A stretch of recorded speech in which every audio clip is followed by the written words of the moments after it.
దేవునికి మహిమ కలుగును గాక. మీ అందరికీ నా హృదయపూర్వక వందనాలు తెలియజేస్తున్నాను. ఒక మంచి సాక్ష్యం, చిన్న సాక్ష్యం చెబుతానండి.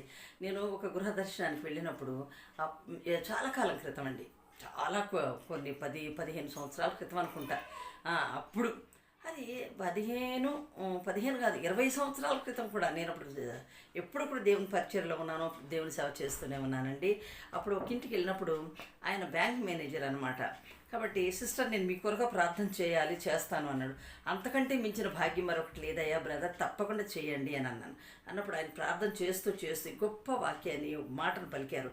అప్పుడు నాకు వండర్ అయిపోయాను అనమాట. నేను ఏమని చేశానంటే, పక్షిరాజు వలె రెక్కలు చాపి పైకి ఎగురుదురు అంటే ఈ సిస్టర్ని పక్షిరాజు వలె చేయదేవా, పక్షిరాజు వలె రెక్కలు చాచి పైకి ఎగురున్నట్లుగా నీ సేవకురాలిగా ప్రభా ఎగిరింప చేయదేవా అని చెప్పేసి ప్రార్థన చేశాడు.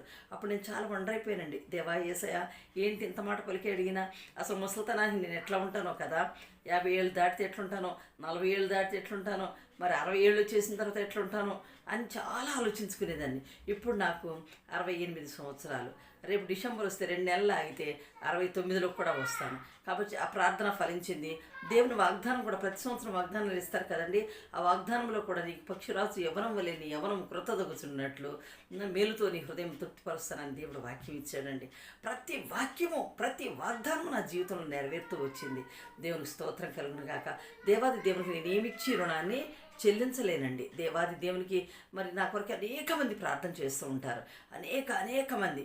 నాకు ఒక బైబిల్ ప్రార్థన గ్రూప్ ఉందండి. తక్కువ మంది మేము ఉంటాము. నేను ఎక్కువ మందిని చేర్చుకుని అటు ఇటు సంభాషణ ఆడుకోకుండా నేను చేయొద్దని చెప్పాను అందరికీ కూడా. కాబట్టి నా గ్రూప్లో వాళ్ళు కూడా అనునిత్యం ఒకరి కోసం ఒకరు ప్రార్థన చేసుకుంటాము. ప్రపంచ పరిస్థితుల కొరకు ప్రార్థన చేస్తాము, మరి స్వస్థతలు ప్రార్థనలు చేస్తాము, అవసరతల కొరకు ప్రార్థన చేస్తాము.